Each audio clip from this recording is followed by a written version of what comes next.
राधे राधे दोस्तों।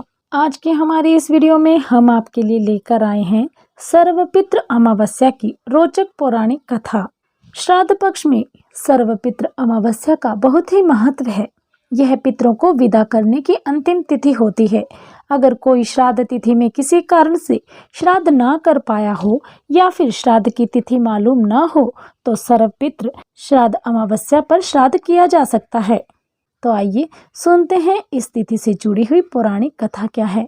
देवताओं के पितृगण अग्निश्वात जो सोमपथ लोक में निवास करते हैं, उनकी मानसिक कन्या अछोदा नाम की एक नदी के रूप में अवस्थित हुई। मत्स्य पुराण में अछोदा सरोवर और अछोदा नदी का जिक्र मिलता है, जो कि कश्मीर में स्थित है। एक बार अछोदा ने 1000 वर्ष तक तपस्या की, जिससे प्रसन्न होकर देवताओं के पितृगण अग्निश्वात और बर्हिष्पद अपने अन्य पितृगण अमावसु के साथ अछोदा को वरदान देने के लिए अश्विन अमावस्या के दिन उपस्थित हुए। उन्होंने अक्षोदा से कहा कि हे पुत्री, हम सभी तुम्हारी तपस्या से अति प्रसन्न हैं, इसीलिए जो चाहो वरदान मांग लो। लेकिन अक्षोदा ने अपने पितरों की तरफ ध्यान नहीं दिया और वह अति तेजस्वी पितृ अमावसु को अपलक निहारती रही। पितरों के बार बार कहने पर उसने कहा, हे भगवान, क्या आप मुझे सचमुच में वरदान देना चाहते हैं? इस पर तेजस्वी पितृ अमावसु ने कहा, हे अक्षोदा, वरदान पर तुम्हारा अधिकार सिद्ध है, इसलिए निसंकोच कहो। अक्षोदा ने कहा, भगवान, यदि आप मुझे वरदान देना ही चाहते हैं तो मैं तत्क्षण आपके साथ रमण कर आनंद लेना चाहती हूँ। अक्षोदा के इस तरह कहे जाने पर सभी पितृ क्रोधित हो गए। उन्होंने अक्षोदा को श्राप दिया कि वह पितृलोक में पतित होकर पृथ्वी लोक पर जाएगी। पितरों के इस तरह श्राप दिए जाने पर अक्षोदा पितरों के पैरों में गिरकर रोने लगी। इस पर पितरों को दया आ गई और उन्होंने कहा कि अक्षोदा, तुम पतित योनि में श्राप मिलने के कारण मत्स्य कन्या के रूप में जन्म लोगी। तुम पतित योनि में श्राप मिलने के कारण मत्स्य कन्या के रूप में जन्म लोगी। उन्होंने कहा कि अक्षोदा, तुम पतित योनि में श्राप मिलने के कारण मत्स्य कन्या के रूप में जन्म लोगी। पितरों ने आगे कहा कि भगवान ब्रह्मा के वंशज महर्षि पराशर तुम्हें पति के रूप में प्राप्त होंगे। तुम्हारे गर्भ से भगवान व्यास जन्म लेंगे।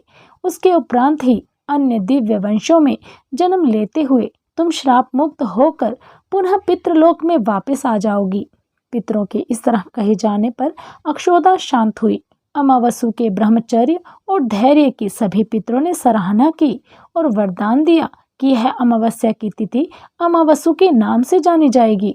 जो प्राणी किसी भी दिन श्राद्ध न कर पाए, वह केवल अमावस्या के दिन श्राद्ध तर्पण करके सभी बीते 14 दिनों का पुण्य प्राप्त करते हुए अपने पितरों को तृप्त कर सकते हैं।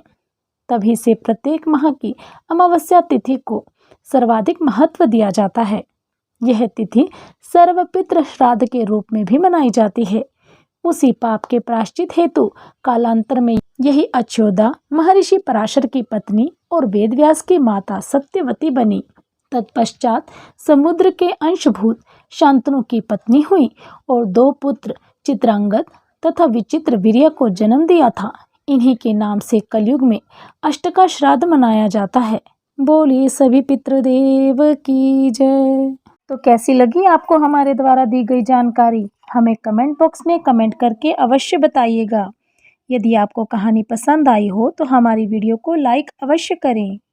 और भी ऐसी ही धार्मिक कहानियाँ और उनसे जुड़ी जानकारियाँ प्राप्त करने के लिए हमारे चैनल को सब्सक्राइब करें।